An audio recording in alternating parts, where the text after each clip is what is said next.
On this episode of Mitch and Mark at the Movies, we're going to review the film The Brutalist, which is up for Academy Award for Best Picture, Best Director, Best Actor, and all this other stuff. And before, I had a misunderstanding of what brutalist means. I thought, well, it's just somebody who beats the crap out of somebody.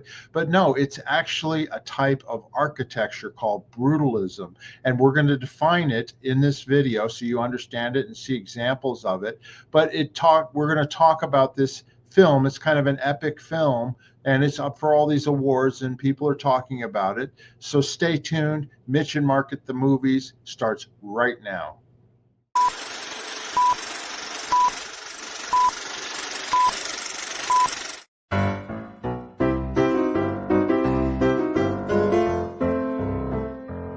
Welcome, everybody, to Mitch and Mark at the Movies. My name is Mark Fisher, and I'm here with my co-host, Mitch Brisker. Mitch, how's it going today?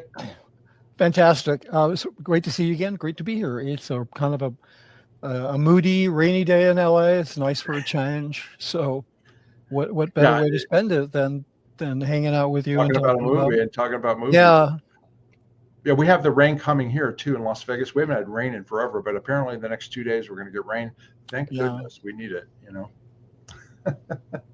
Hey, did you hear that, since we did our last show, the Directors Guild of America actually, had their award show, and Sean Baker, the director of Nora, won Best Director for a feature film. Yeah, I did see that. I watched a clip of it. That's, the Directors Guild doesn't televise their stuff. And they never will, I don't think, but and for good reason. But yeah, it was hosted by Christopher Nolan, who fortunately taught me how to correctly pronounce the director of The Brutalist's name, which is Brady Corbet. I'd been saying Corbett. So Thank you, Christopher Nolan, for that. I appreciate it.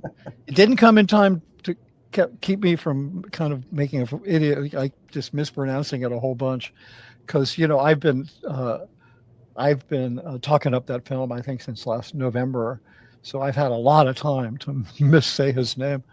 Another interesting thing that I thought about the DGA Awards is that Emilia Perez, which I thought had a really good chance of taking that award, the director.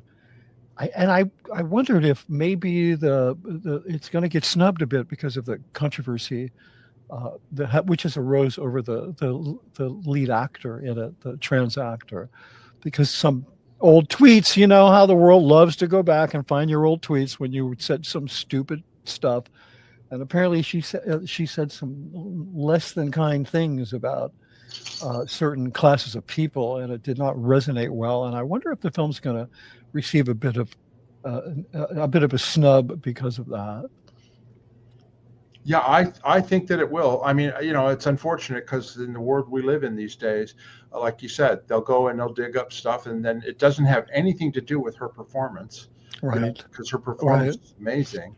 But there'll be some backlash. Not everybody, the people who vote for her. Yeah, but there will be some backlash where people go like, "Oh, I'm not going to vote for her," Yeah. I mean, people were not necessarily accepting of the fact that our first really celebrated trans actor is a right-wing racist bigot. So it's like those things kind of don't work together. So people, I think, are confused. But nonetheless, I was really glad that Nora won for a bunch of different reasons. It's an incredibly original film. It breaks new ground. It looks at things that need to be looked at in a whole different way. So I was not disappointed.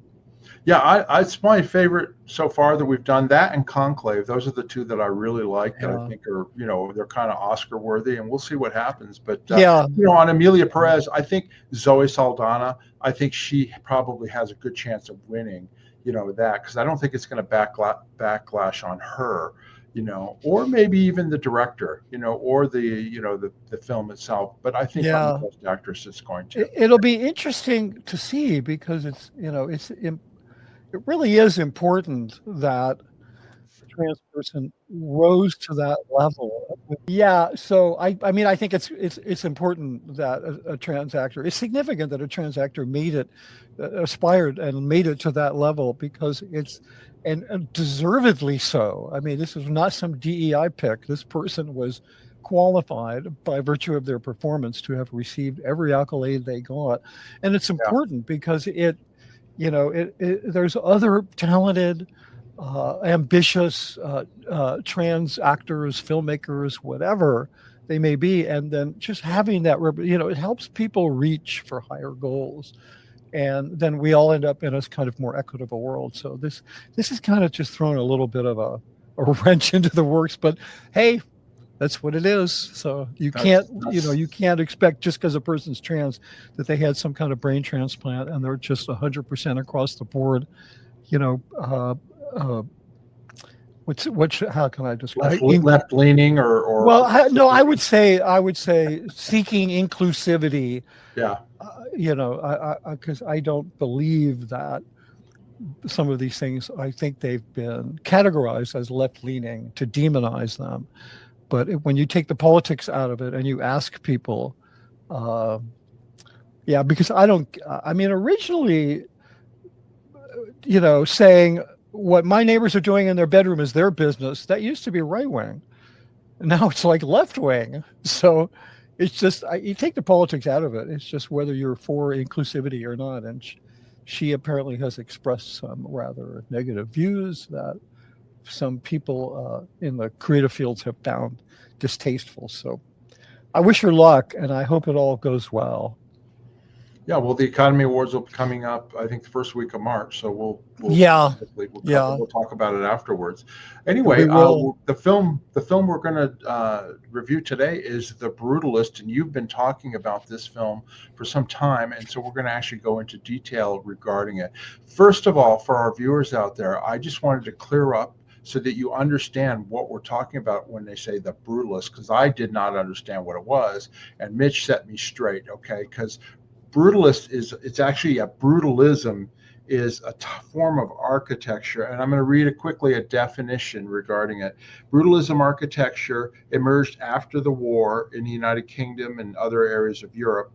Among the reconstruction projects of the post-war era, brutalist buildings are characterized by minimalist constructions that showcase the bare building materials and structural elements over decorative design. The style commonly makes use of exposed, unpainted concrete or brick, angular geometric shapes, and a predominantly monochrome color palette. And this is an example of a brutalism building here that you see on the right. And then this is another one here. So this is a style of architecture. And I had no idea what that meant, because when I first heard The Brutalist, it must be about some guy who beats the hell out of people. And that's not what it is at all. So I just wanted to clear that up. Yeah, no, for sure. Yeah, brutalist architecture, it really is a subset of modern art. It's kind of a post-Bauhaus architectural movement. And it wasn't very successful. I mean, if you just ask the general population in America to name an architect, they're probably going to go, I don't know. They can name a building, but they can't name an architect, except maybe Frank Lloyd Wright. Which or I am Pei. That's the only. Yeah, maybe. But still, you'd have to. But I am Pei is more. He's more contemporary. I mean, from the earlier in the 20th century. But there was brutalism. Like my father was an architect. I was raised in an architectural household, and my mother was a professor of architectural interior design. So I was sort of steeped in a lot of this stuff. And Lazo Toth was not somebody or brutalism was not something that was really discussed, because, it was not really populist architecture. My father worked for a guy named Victor Gruen, who was, like Lazo Toth, he was a Jewish immigrant, but Austrian, not Hungarian. And he became a hugely successful architect. There's a book about him called Victor Gruen Mall Maker. Victor Gruen was the one who invented the mall. And interestingly enough, he did it to give people in America a place to hang out, because he missed that about Europe more than anything else. And of course, as we all know, the mall did not make America more like Europe. So far from it. It made America more like America. So anyway, nonetheless, but my point is that he was not involved in large civic projects. He wasn't he wasn't Lazo Toth wasn't involved in projects that served the population. They were sort of edifices. They were monuments. Even the corporate buildings, his architecture was the architecture of strong corporate power, right? And so I think it's why he wasn't really mentioned. And Laszlo Toth, he's the main character in this movie, correct? That's right. Yeah, the film is. Forgive me for jumping ahead there, but the film is about a Hungarian immigrant, Laszlo Toth, who came to America. He was a celebrated architect in his time, in his area, and he came here. He struggled. This film, the film, it stars Adrian Brody as Laszlo Toth. I think he's pretty much assured to win an Oscar. This is the best thing he's done since The Piano Player, for which he won an Oscar. Felicity Jones, I wouldn't say this is the best thing she's ever done, because she has been so damn consistent. This is her next really good film. She's just frighteningly amazing in the film. And I would say about Guy Pearce, who plays the sort of villain of this film, I would say that this, and many people are echoing this, that this is the best thing he's done since Memento. And it is just an amazing, amazing performance. So let me see, what else can I say about this? So this is an immigrant story. It's very much about a person coming to America from he and his wife have survived the Holocaust, and it's about people who want to come and they want to contribute, and it's about the struggle that people have, kind of wanting to put something in a foreign place and fit in. But it's also very fundamentally a story of the struggle of an artist. And if in your life, your main passion is to make something, whether it's something on the stage, a performance, a film, whatever it is, and you have that struggle to express yourself, and you have the kind of clash between business and art, and how brutal that can be to an artist, the other definition of brutal. This film is very much about that. It's very much about having passion as an artist and running into the financial and political dynamics that would just push against you and crush you. And in that sense, it's an amazing story. So we should let people know. I mean, this is kind of on an epic scale. I mean, it's a over 3.5 hour movie with a built-in intermission, right? Which hasn't been done. I mean, back in the 60s and 70s. I mean, I haven't seen a movie with an intermission in a long time. But so it's definitely on a grand scale, right? And of course, like you were just going to say, they shot the film in a particular format. Why don't you go ahead and explain that? Well, they shot the film in VistaVision, and the first thing when I was looking at the film, I guess last November, I was kind of reading about the film, and I stopped reading when they said it was shot in VistaVision. And I immediately went and watched it, because I've been saying since I was in film school in the 70s that VistaVision was they just should have stopped there in terms of film formats. But unfortunately, it didn't survive past the 60s. Real quick, here's a piece of motion picture film. It's kind of hard to see this because there you go. Wait, you hold it over there. There you go. With the blue light behind you, you can see it. Yeah. Okay. Here, let me just. No, this I can't. No, over here on the other side. Your left. No, I know. Okay. There you go. So here's a piece of motion picture film. Okay. Generally speaking, this film would run through a projector vertically, right? So like a still camera. VistaVision runs through horizontally like that. So normally a 35 millimeter film frame would be, they have little holes in the side so they can engage the sprockets and move the film. And if you count 4 of those little holes, that would be the size of the frame. If you turn it this way and you count 8 of the holes, that would be VistaVision. So essentially, VistaVision is using 4 times the amount of film. And it has an aspect ratio. In other words, it's proportional top to, the height to the width. I don't remember the exact number, but, our TV sets, which are 16 by 9, this would be a little less than that. This would be a little bit squarer than that. And, Brady Corbet said that he shot it in VistaVision to better access the time period in which it happened. But for me, that shape is also more brutal. It's more of a big blocky chunk. So it kind of really integrated with the film. But can I ask you 2 questions? Sure. since you're getting like 8 as opposed to 4 sprockets or whatever, Yeah. you're getting more film in the shot. Does that help in terms of color and the image being reproduced on the Well, film? Or does that not matter? no, it totally matters. Basically, if you're using 4 times the area, the surface area of film, you would have 4 times the resolution. So you're talking about going, let's say, from HD, which is 1080 lines, up to, you would go, the next step up would be, that's about 2K. It's a little under 2K. So you would double that and go to 4K. You double that and you go to 8K. You double that, you go to 16K. So the difference between a regular 35 millimeter film and VistaVision would be the difference between 2K and 8 or 16K, something like that. It'd be a massive resolution shift, in which case you'd have a lot more control over contrast and color and all the other, the visual cues that make a pleasing image. So it's very, very pleasing to the eye when you see it. It really is. Yeah, you can't really tell why, because it's like, whoa, because I still have to go see it in the theater. I'm going to go to a screening next week, and see it they're printing it onto 70 millimeter film to show it, because it's shot sideways, and people don't have projector. They don't have VistaVision projectors, so they put it on 70 and run it vertically, and it comes out the same. In terms of the area, and then they'll make 35 millimeter regular prints, and I would suggest, if there's a theater near you where you can see this in VistaVision, that you do so.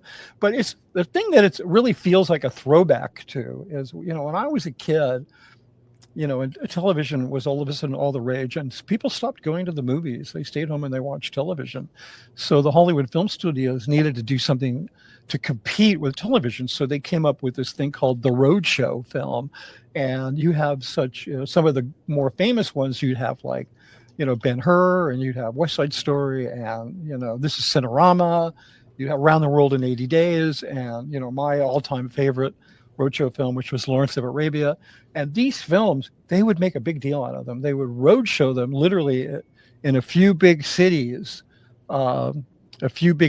each, for a couple of weeks, and then they'd move it to another city, and they'd have all kinds of exhibits outside the theaters, from the film, the props and costumes and all kinds of stuff.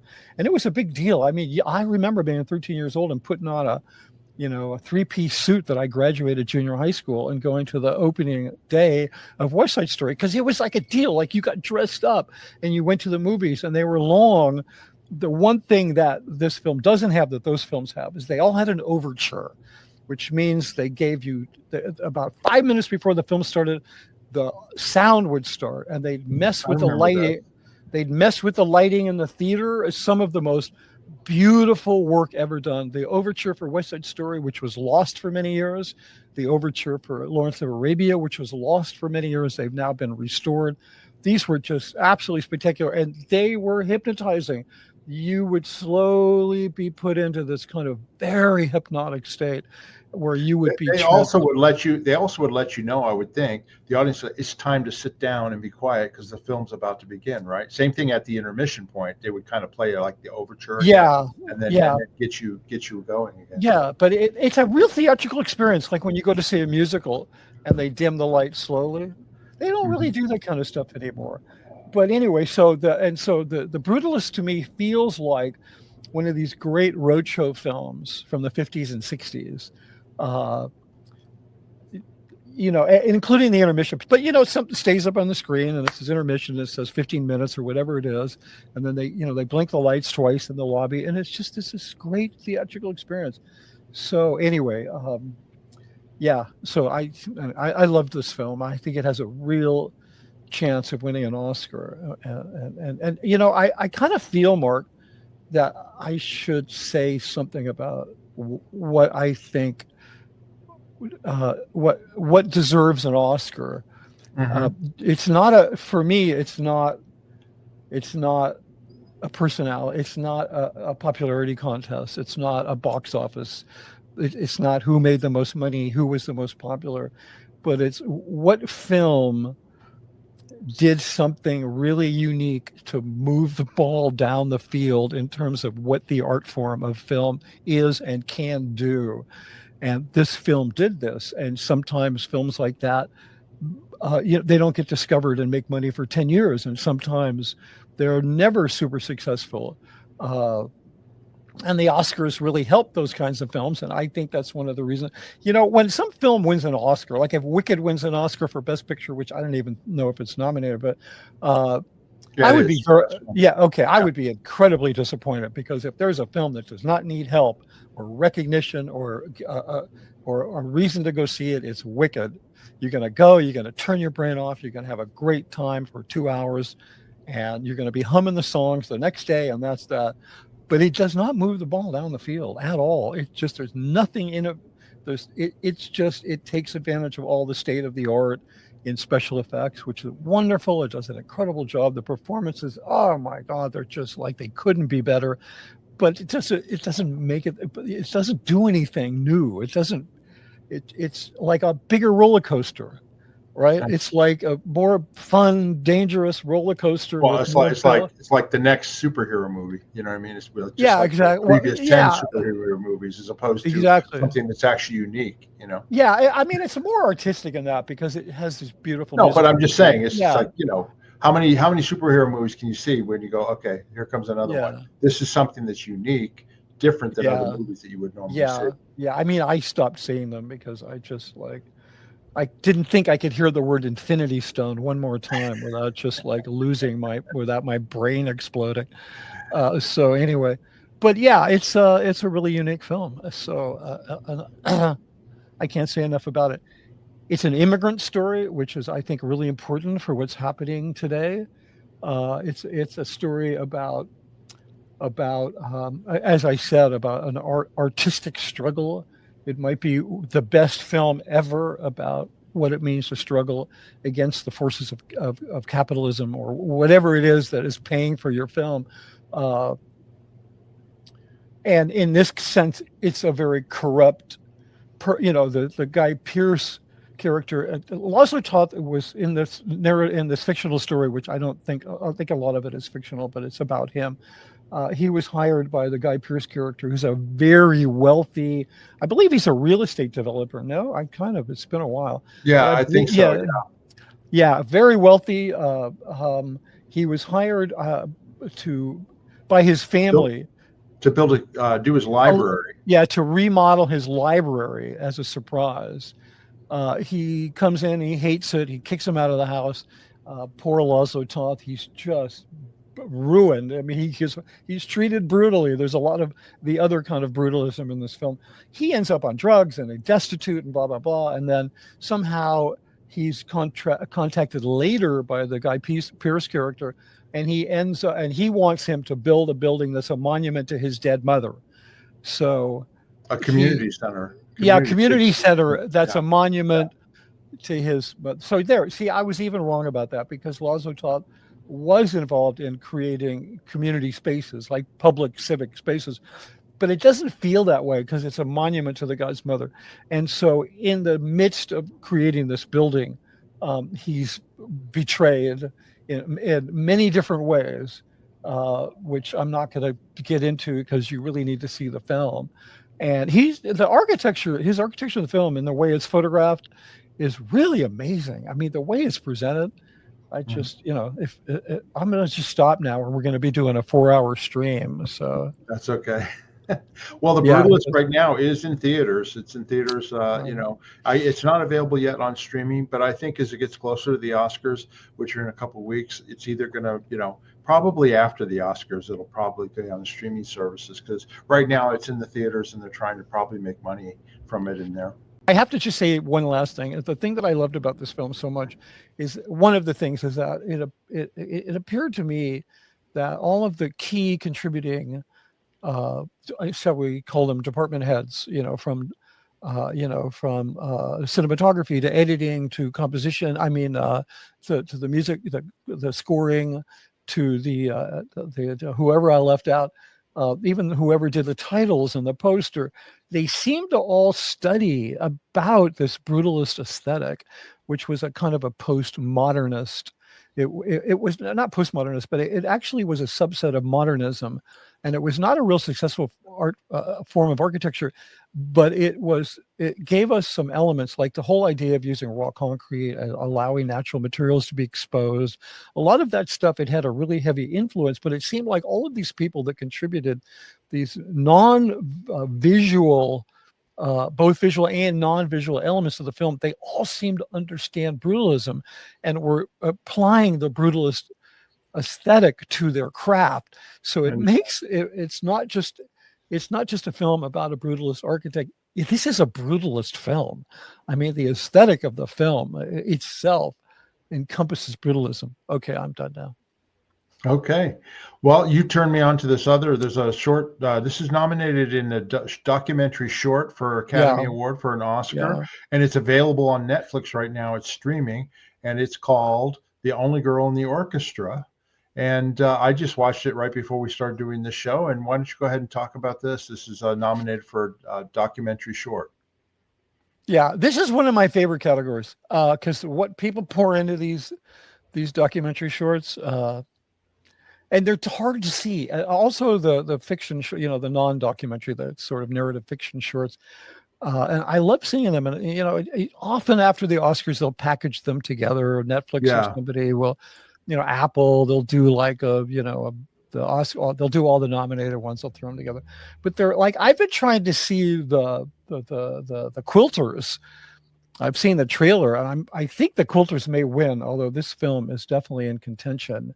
The Quilters is about a group of prison inmates at one particular prison. I think they're mostly lifers, and they dedicate their time to making quilts for foster kids. And it's just an amazing looking film, amazing story. So her name is Oren O'Brien. Okay, good. So here we go. So this film features a musician. And I think she's in her late 80s now. Her name is Oren O'Brien. She was the first woman ever hired by the New York Philharmonic. And 1966. Yeah, 1966. And now she's in her late 80s, and she's recently retired. So her niece, Molly O'Brien, who's a very gifted filmmaker, decided to make a kind of a Valentine to her aunt, Oren O'Brien. And it's just a beautiful film. Oren O'Brien is an incredible character. She's wonderful on film. She's a gifted musician. She lived an extraordinary life, and this is a very unique film. It's extremely touching. Her father was a movie actor in Hollywood. Yeah, both her parents were movie stars. But I kind of want stars. I kind of like. It's a short film. It's 35 minutes long. Yeah, I don't want to give in too many details because this film should unfold before your eyes. Like the things that all of a sudden she says, like all of a sudden she's talking about her parents and when she was a kid, and her parents were like movie stars, like literally, and how she was kind of neglected, and she was, ever since she was 5 years old, she wanted to be a musician. She grew up playing Bach and Beethoven, and she joined the orchestra when she was a kid. And it's such an amazing story. She's still teaching. She has noted students around the world. She's taught some notable, to be redundant, she's taught some notable musicians. She talks about the spirit and philosophy of being a team member, a member of an orchestral team, which is wonderful. She's like, I want to go hang out with Oren O'Brien. Like, this is the person I want to go have a beer with. Okay. She's just like amazing. And I know you got me to watch it. I just watched it, and it actually resonates with me because my younger brother, he is a musician in the Columbus Symphony Orchestra, and he's been in an orchestra ever since he graduated from Eastman School of Music, right out of college, and he plays the bassoon. And so he's a member of the orchestra and is a team and that type of thing. And I've learned over the years all the ups and downs of being in an orchestra, getting funding, hiring a new conductor and all this other stuff. My brother's also the president of the Musicians Union in Columbus, so he looks out for everybody in the orchestra for their benefits, their income, this and that. So I found this film very fascinating, from that point of view. And then my sister, my older sister, she studied concert piano, went to Syracuse University. When she graduated, there was no career as a concert pianist, so she got into teaching piano, and she did that until she passed away 10 years ago. And so I could relate a little bit with some of the stuff that Oren is going through, and pretty amazing. So anyway, so I found it very touching as well. Yeah, you should definitely make sure your brother knows about this film, because I'm sure trust me, I'm going to send this video to him and tell him, you got to watch this. Yeah. I mean, I was kind of surprised that women had like no role in Philharmonic orchestras before Owen O'Brien. They just had no role. And she talks a lot about that. She talks about, some of the news media coverage of her, because they really talked about her like she's a girl. And, they in the news, they talked about how the guys in the orchestra are lining up to carry her luggage. And she's like, yeah, that's bullshit. They never carry my luggage. But, and she really resented the fact that they were even making a deal about her being a girl. And she's very attractive. When she was younger, she was very attractive. I thought it was funny too, because she plays the double bass, which is huge. And it's so funny watching them carrying the basses around and all that sort of thing. It's pretty amazing. The other thing too that I could relate to is the instruments themselves. My brother, I'll never forget this. My brother, when he was married to a cello player in the orchestra, right? And when we went to go visit him in Columbus, we went out to lunch, and my mother and I got out of my brother's car, and we're walking into the restaurant, and they're carrying their instrument cases into the restaurant. I said, what are you doing that for? Why don't you just leave them locked up in the car? He goes, Mark, you don't understand. Our instruments are worth more than that car. No, it's just like, they have all history themselves, these instruments. I mean, some of them are 200 years old. It's amazing. It's really amazing anyway. Yeah, and they touch on some of that too. But as I was saying, I was really amazed at the lack of participation by women in Philharmonic orchestras until Oren O'Brien came along, because, there was a quote from Zubin Mehta, who was a very celebrated, one of the most famous conductors in America next to Leonard Bernstein. He was the conductor for many years of the Los Angeles Philharmonic. And I thought he's a pretty good guy, but when she was hired, Zubin Mehta said, women have no place in the orchestra. So it's like, and you go to a Philharmonic Symphony today, and it's half. Oh, it's this. Yeah, absolutely. Absolutely. Yeah. So it's just like, this is times have changed, Yeah, no, definitely. And nobody can accuse Philharmonic orchestras of having DEI picks, because, as soon as you say, when you hire people, could you, in addition to considering white men, would you consider other people? And then all of a sudden your orchestra is half female, because guess what? They were the most qualified. So all you got to do is open the door, and the standards aren't lowered. It's just the door is open wider, and so whatever. So, it doesn't work out great necessarily for us old white males, because we might be in a more crowded, competitive area. But that's just, how that's as it should be. At least we're not artificially privileged. Yeah. But anyway, classical music in orchestras is highly competitive. My brother counts his lucky stars that he got a job in a symphony right out of college, because there are no openings in these things. I mean, he's been in the same job now for 40 years, because there's no turnover. Every once in a while, there's somebody who decides to retire, and then they have hundreds of people audition. So, I mean, it's very, very, you have to be very good, very disciplined, even to get into it. It's like being a star athlete and going into the NFL. You've got to be good, because the opportunities are not that many, Yeah, no, that's very true. And I will say, in addition to the subject matter being like just worthy of watching the film, it's an incredibly well-crafted film. Every aspect of the film, the cinematography, the editing, The score for the film it's all just first rate, and if it wins an Oscar, I would not be disappointed. All right, well, let's just move on. There's to what I'm watching right now, and then I have something that we're going to talk about as well. I just wanted to tell people I'm watching The Night Agent season 2 on Netflix. I'm loving it. I watched season 1. Season 2 came out. Every episode, I'm not even done with it yet. There's like an action-packed cliffhanger at the end of each one. I'm really enjoying it. So if you want a good, spy sort of, intrigue thing, it's on Netflix right now. You can stream that. And then the other thing that I wanted to mention is Severance is on Apple TV. And this is something I asked you about on the last episode. And you watched it. And there's an opening shot in season 2, episode 1 that just blew my mind in terms of how the heck did they do that? And it's Adam Scott, the character right here, in these white hallways at the office building at the Lumen Corporation.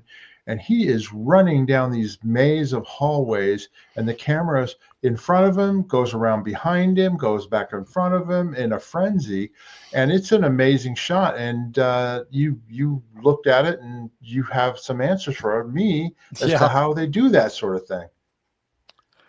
Yeah, I mean, it's done with a robot camera. The one they use on this particular film is called a Bolt. It's a camera from a company called Mark Roberts Motion Control. Mark Roberts happens to be a Scientologist, but that's whatever. If you want to know more about Mark Roberts Motion Control, it's at Mr. Moco, MRMOCO.com. You can also look up the Bolt. It's a fascinating piece of technology.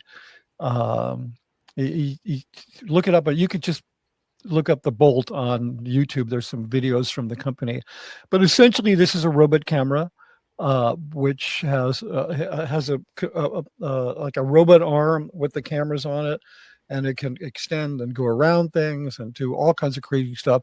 And it all needs to be programmed. It takes a lot of work to do a shot. Yeah, I was going to ask, is there a joystick, or do they actually program all the camera moves? Oh, no. Like it's all run programmed by computer. No, wow. It's all programmed. So when they hit go, it just goes. And there's a big kill switch because you never know if it's going to, something could go haywire. So there's a big red button you can just stomp on, because these things are going fast and they're noisy. I mean, deafeningly loud with all of those motors whirring at very high RPMs. It's why there's no dialogue in the particular scene. You never see dialogue on those scenes. It's all replacement stuff, explosions and cars flipping over and whatever, people running down a hallway, whatever it is. But there's some really incredible examples on their website. I'll put a link in the show notes if I remember. I rarely do, but that's how they did it. I imagine that it looked to me like they spent weeks on it, because just the amount of usually the robot cameras are on a track. I mean, literally a track that you could put a freight train on, because they have to be that stable to move that much metal while it's spinning around and stuff. We probably it's a narrow hallway though, so there's no track. I mean, right? Well, no, you could put you could put a track in the hallway, but the problem is the camera's moving back with him, so you'd see the track.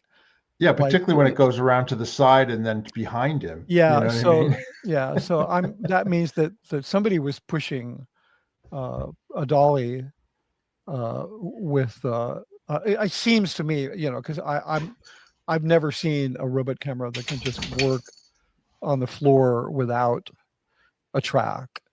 So there's plenty of dollies that you could push. So it was probably this combination of a robot arm, a human powered dolly, and just weeks of rehearsal to get everything in the right spot. And it's a really spectacular shot. I mean, you got. How hard is it for an actor? How hard was that for probably Adam Scott, the actor? It's as hard as it is for an actor to convince you that there's not a camera and a crew in the room with him. Mm-hmm. So it's just pretty much. I mean, does he have to hit different marks and stuff? Yeah. Oh, yeah, absolutely. He's running. I mean, he's actually running, Yeah, no, absolutely. And somebody's probably counting off time with a stopwatch, or counting off cues or marks, yelling them out, being heard over the. I'm imagining this. It's a really controlled chaos to do a shot like that. So I was really impressed when I saw it. Well, Severance season 2 is on Apple TV, and they're coming. I think there's like 4 episodes out so far. They put out one a week. But if you've never seen Severance, it's definitely an interesting series. It's executive produced by Ben Affleck. Not Ben Affleck. Ben Stiller. Ben Yeah, Stiller, and stars Adam Scott and John Turturro, and Patricia Arquette was in the first yeah, season. And it's definitely interesting. It's something you got to pay attention to because there's some crazy, wild things in it. Christopher Walken's also in it in season 1. But anyway, Severance is on Apple TV. I thought Ben Stiller directed the first season. I'm He not sure. did, yes. He did direct quite a few of them for sure. And then I also wanted to mention on the Night Agent season 2, Adam Arkin directs several of the episodes on that. Who used to be an actor, and he's a really good director. He used to did Sons of Anarchy and some of these other things. Anyway, Right. I just remembered something else that I've been watching over the last couple of weeks, and this has something. It's related. I'm reading Sonny and Cher's memoir. I have the audio book, right, which is fantastic. I'm just at the end of it now, but I've been going back and watching clips on YouTube of the old Sonny and Cher show, and I remember watching it as a kid, and it's still really funny to this day. What talents they were, and or are. Cher's still alive, right? Yeah, but you know, it's a great. You know, I'm not giving anything away because her life has been, you know, in the media forever, right? But, you know, I saw some of the interviews she did with Howard Stern and somebody else and this and that, and they all kind of wanted to concentrate on how horrible Sonny Bono was to her and this and that, blah, blah, blah, blah. But that's not the way the book is. In other words, she constantly kept coming back to Sonny. They were attached at the hip. They if you want to talk about soulmates, they were soulmates, whether or not they were husband and wife and he was cheating on her or vice versa or whatever. They kept coming back during their career, not so much for they wanted to make money and that type of thing, but they just totally got each other. I mean, Cher moved in with him when she was 16 in Hollywood. You know what I mean? Yeah. And it's a great story because I really liked Sonny Bono. And of course, we remember Sonny Bono got in Scientology. He was the mayor of Palm Springs, and then he was a congressman, and he got involved in Scientology for a time period. But he just is a great guy. And then Cher she's just larger than life. She's just such a wonderful person. So I'm really enjoying going back and watching these clips because she'll talk about, oh, on this show we did this thing and it was really funny, and I can find the clip on YouTube, which is amazing. Yeah, no, I'm going to check that out. You know, I have to say I haven't thought about Cher in a long time. When I was in college, I had a very fortunate opportunity to spend the day with her at her home in Brentwood. Oh, really? So, yeah, my older brother, who passed away some time ago, was for a period of time a successful fashion photographer, and there were a couple of female celebrities who he was their number one pick for photography. So he did. Go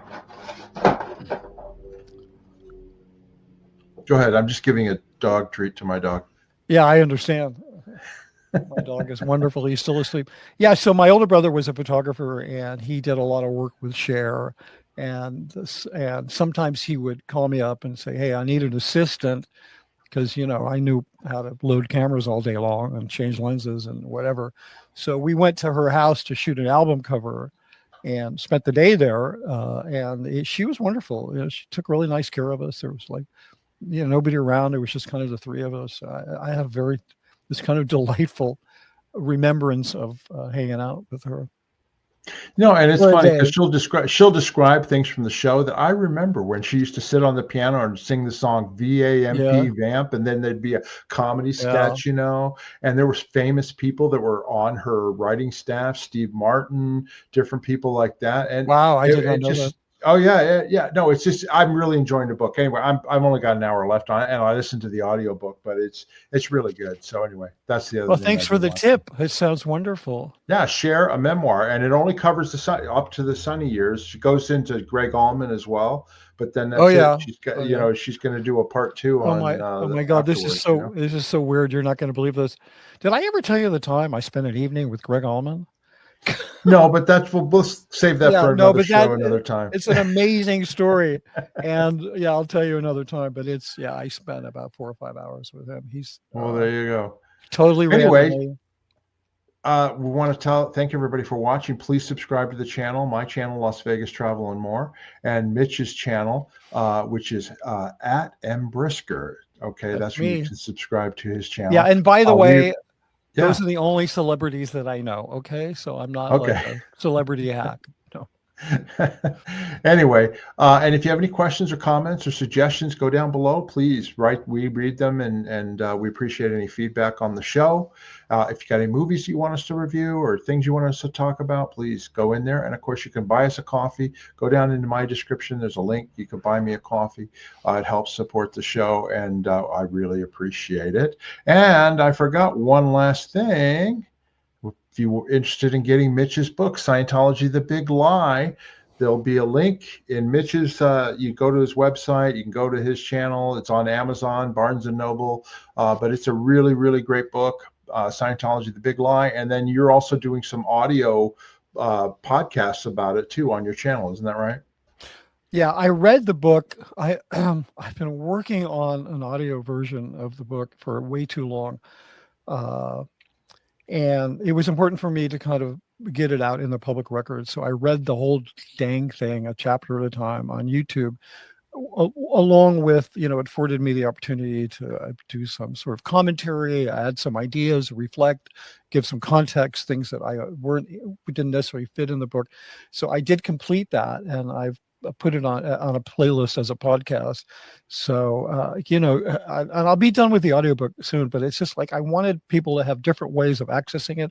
You can buy a really beautiful, expensive copy and I'll autograph it. You can buy a paperback. You can get a Kindle. If you don't have any money, send me an email. I'll send you a Kindle for free, or you can just listen to me read the whole thing on YouTube. Cause I wanted to have it there as a public record, and I've now completed that. So. That's excellent. Anyway, that's all I got for today. Mitch, have you got anything else? No, that's it. I'm good. Dog needs a walk. The Brutalist. Go see The Brutalist. Yeah, for sure. All right, everybody. Until next time. Bye-bye. We'll see you. Bye.